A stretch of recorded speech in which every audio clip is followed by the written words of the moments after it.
আজকে সারা বাইকে বলছেন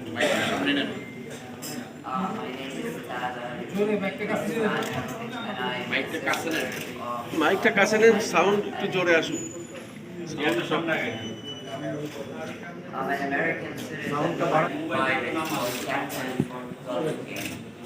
I am an American citizen working for the I came all the way to Bangladesh to ensure that my brother gets justice for his wrongful and negligent killing. My brother, Muhammad Yusuf and Hindi, was a happy, positive, and presumed to be healthy 60 years old pilot. He was a very positive person. Everybody loved him and everybody loved being around him. He loved his family and he loved his job.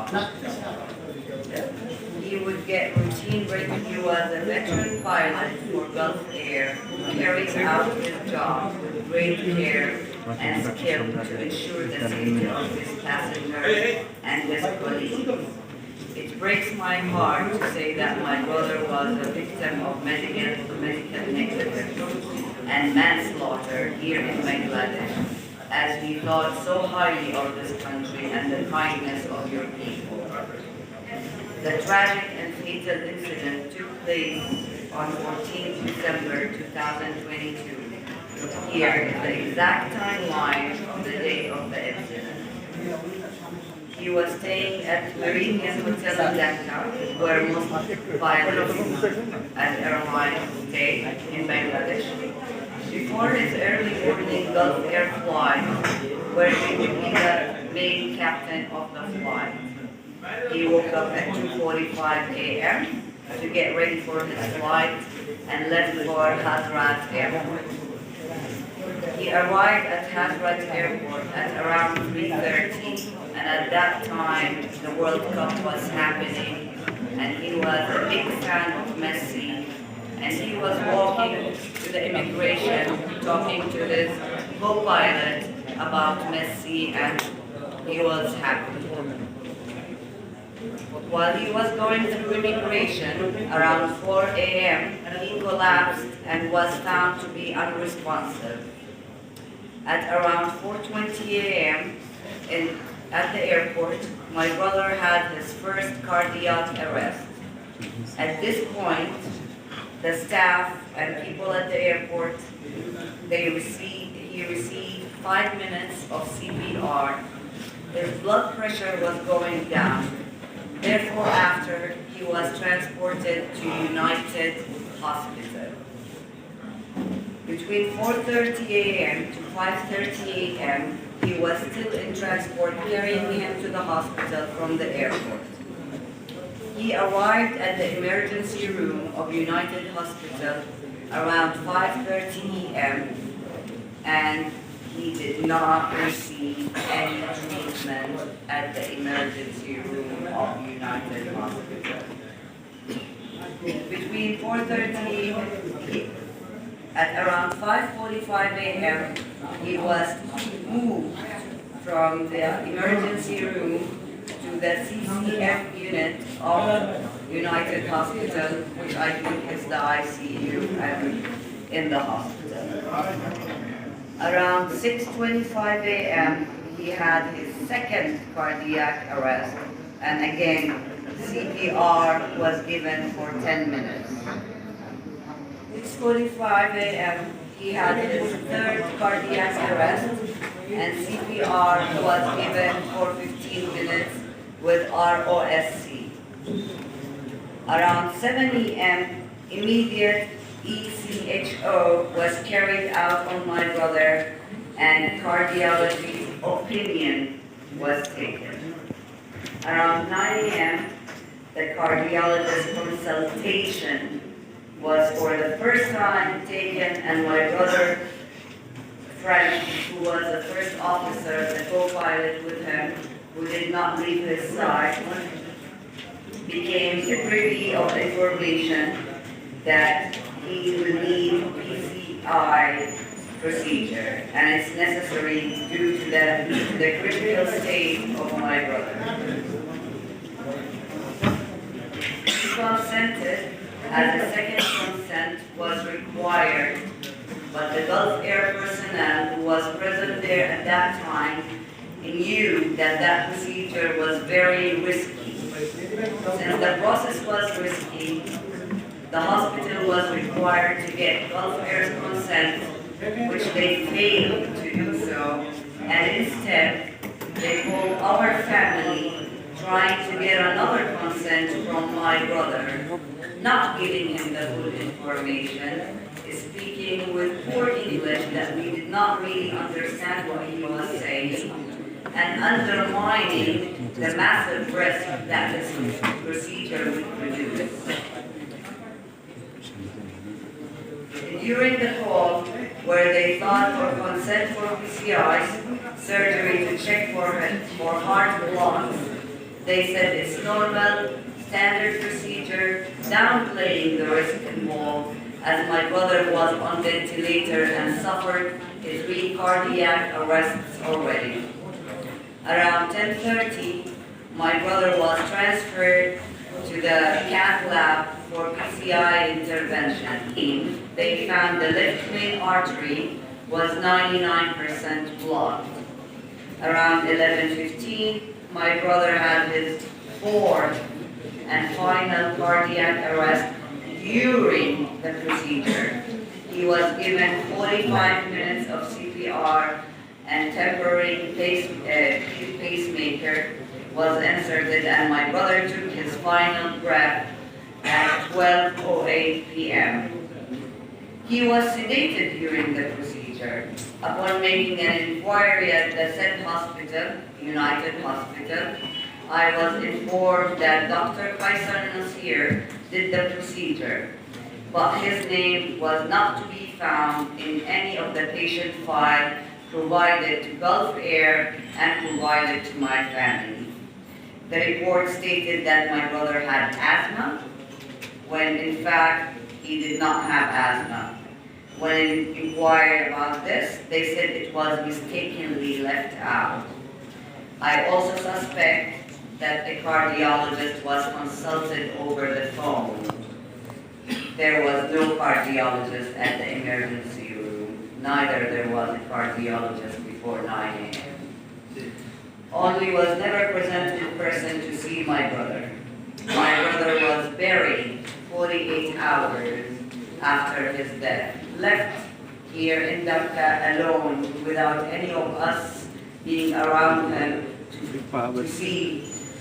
be with him for his last moments.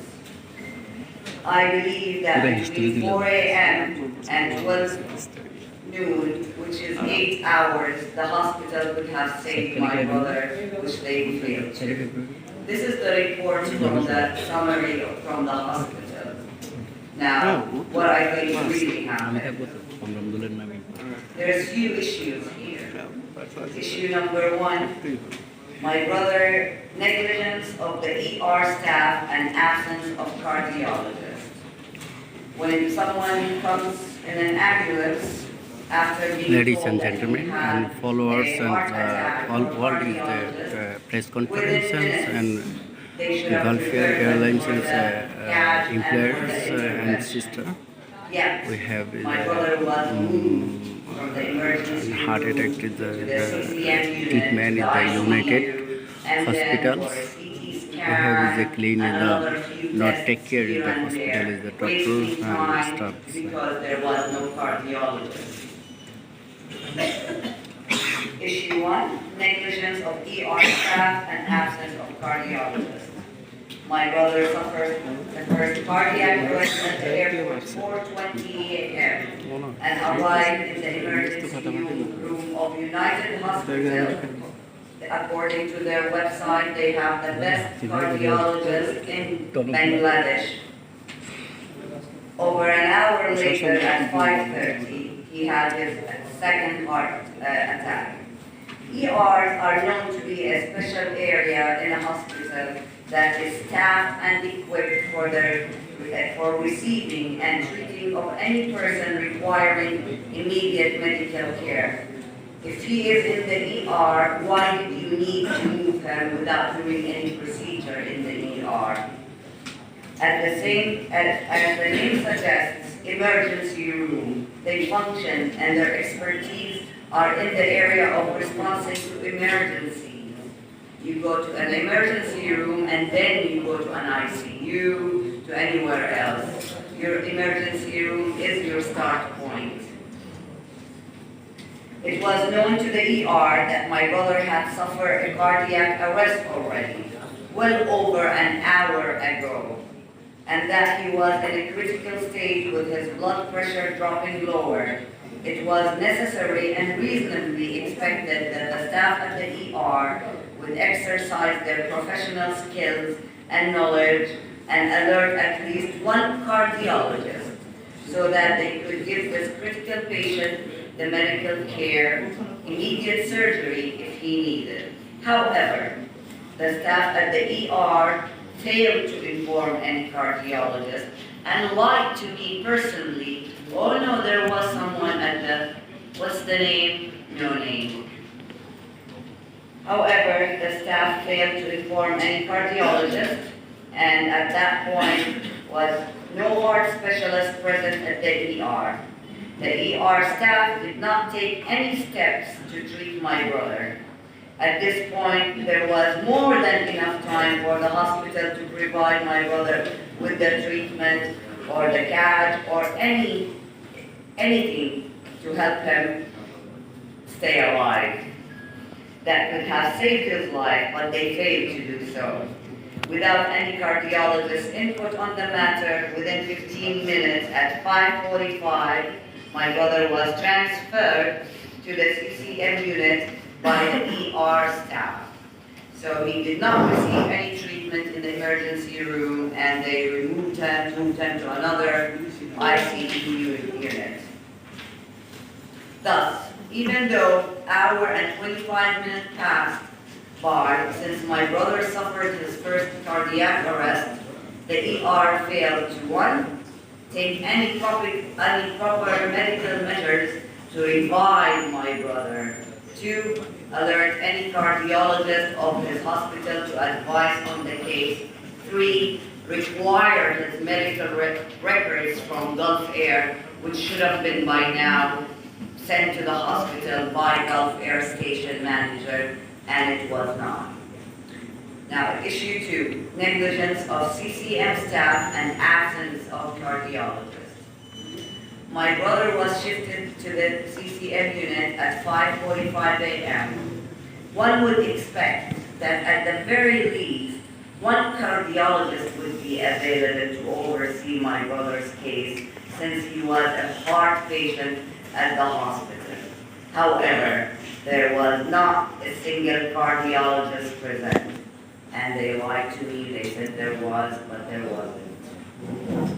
I suspect it may have been the case that since it was negligence, because there was no competent medical professional cardiologist present to advise on my brother's case, 40 minutes after being shifted between rooms to the specialized heart care CCM around 6:25 a.m., my brother had his second cardiac arrest.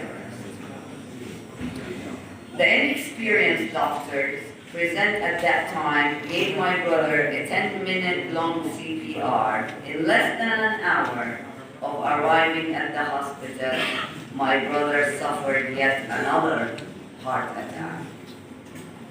Suffered a second heart attack would have but failed to contact a heart specialist surgeon, then for the purpose of preparing, my brother suffered a third heart attack, a little over 2 hours after being in the hospital.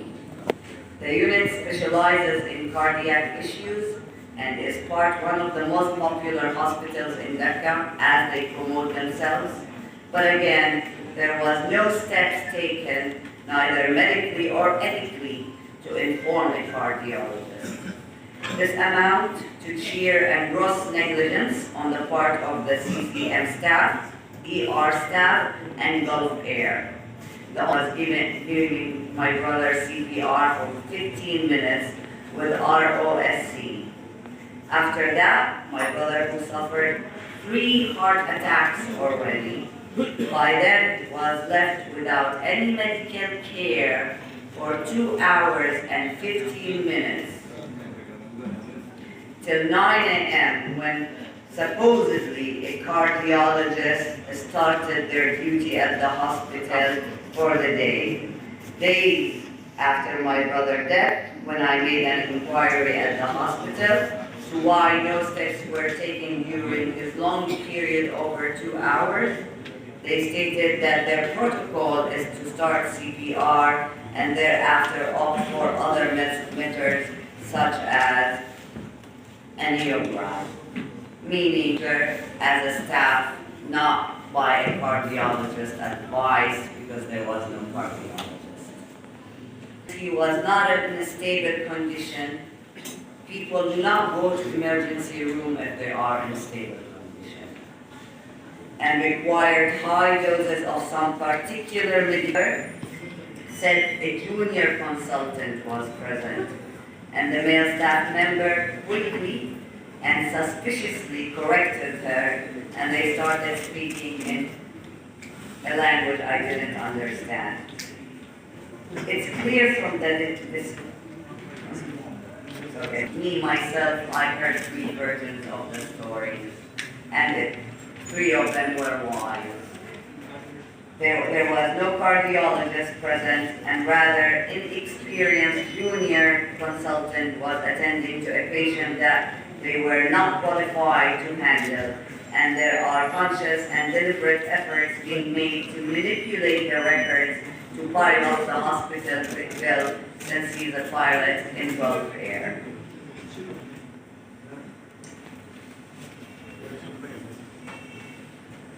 Report. We received a report from the with his coffin when he came back. Not one page states a cardiologist's name or any doctor name except a gynecologist, a woman doctor, and then another ICU unit consultant.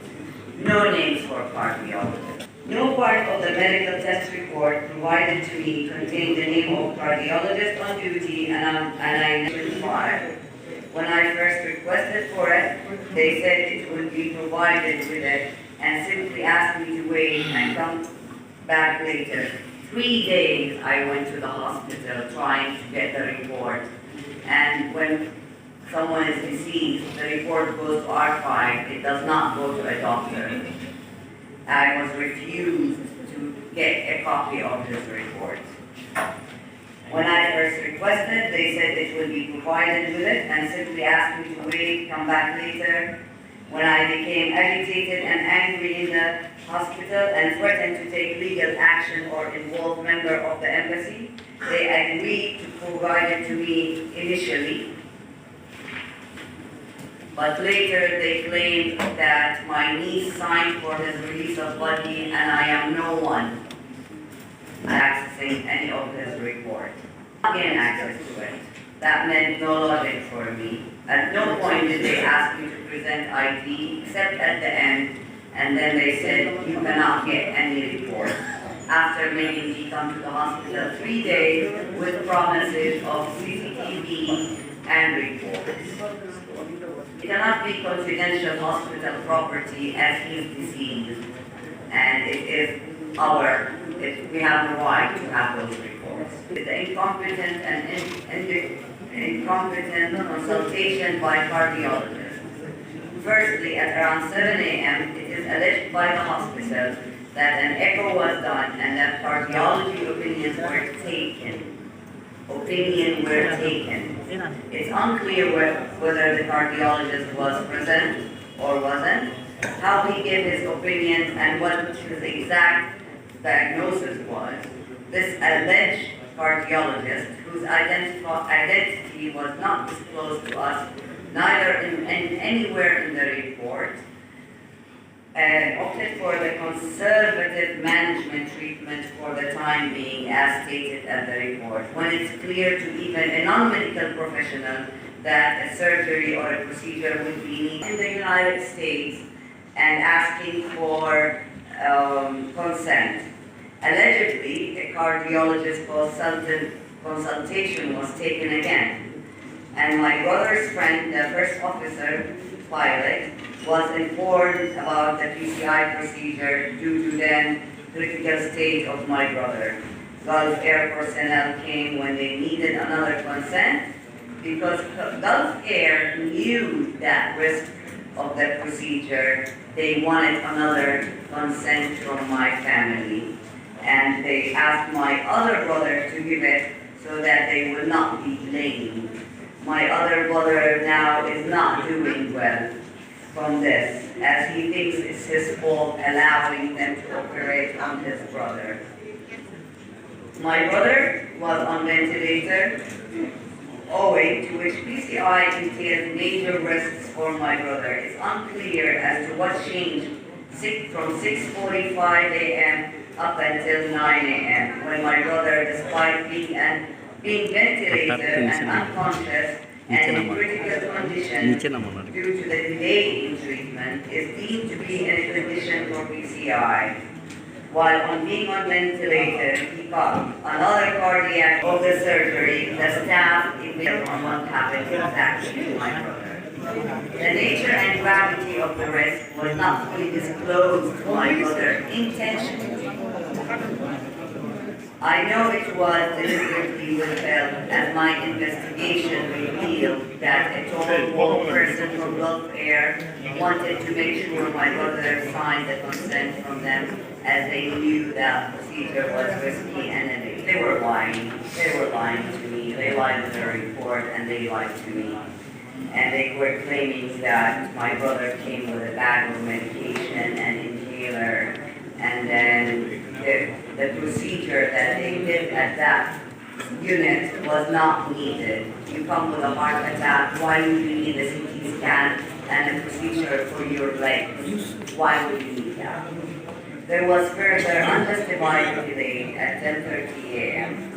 Number 5, negligence during the PCI procedure. At around 11:15, my brother had his 4th and final heart attack during the procedure. He was given 45 minutes